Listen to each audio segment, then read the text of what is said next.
So now in this video we come back to our diode OR gate circuit, but my backup power supply is different right now. So it's actually wired up to light the LED, but unfortunately these power banks don't always kick in when you have too light of a load. I also have my bench supply, so this would be the primary supply because it's powered from the outlet, but now it's off, so our backup supply should work. So that's one of the things with these power banks is low current. They may not stay on. So I have a slightly higher voltage there. We are dropping about 0.3 volts or so with the rectifier dial. So right now that one is going and the LED is lit up. We talked about that in an earlier video. But we should see, based on my recent testing, that when I turn this supply off, now you can see there's no current, but the LED is lit up. That's because this power supply kicked in. So let's see if I can go long enough without getting interrupted or anything. I think this might power it for like a minute or so. So we cut power there. This is coming from the bench supply right there, and it has a Schottky diode. They're like a rectifier diode, but they have less forward voltage. So instead of dropping about 0.6, 0.7 volts, it's dropping about 0.2 or 0.3 volts. And so I have a 5 volt LED module, a brighter one, that this should keep lit as long as it has power.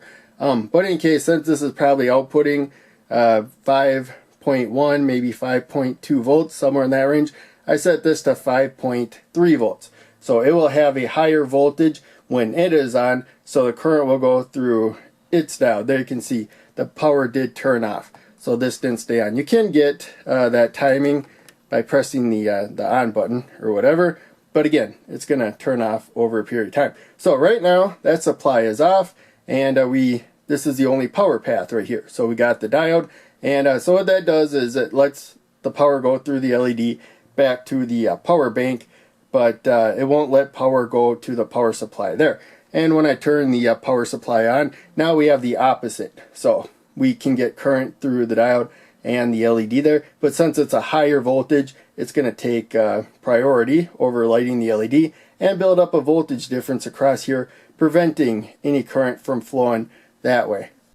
And now I have the 1 watt LED there. It's going to be hot right now, and this is enough to keep the power bank powering it. So it hasn't turned off now. It's been over 2 minutes, probably over 3 minutes, and as long as this has power, I don't think it's ever going to turn off. So you can see we have the power supply there. No current is flowing because it's off. So right now I can take over with the power bank. It'll jump right in, and the current was probably instant. It takes a little bit when there's changes of current for it to display.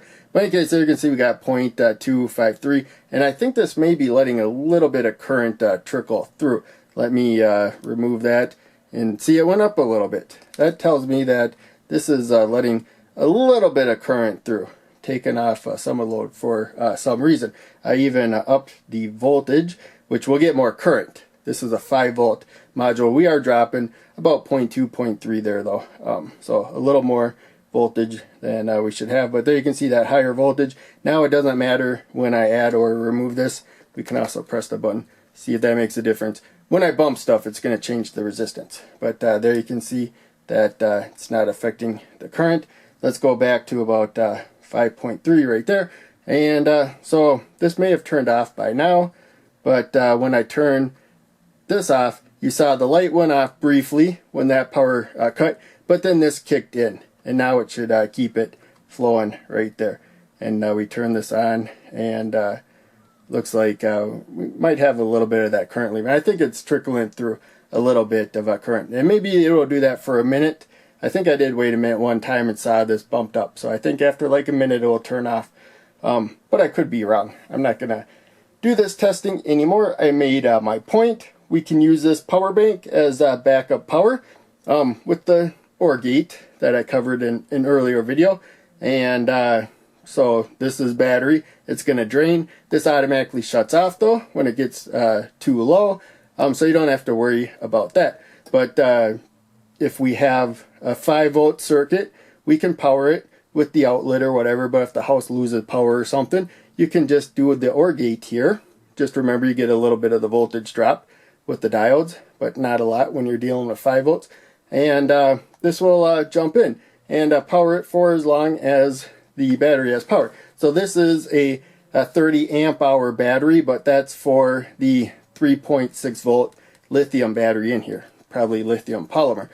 So it's not 5 volts at 30 amps, it's about 3.6 volts at 30 amps. It bumps it up to 5 volts at the output, and so you get a little less current over time.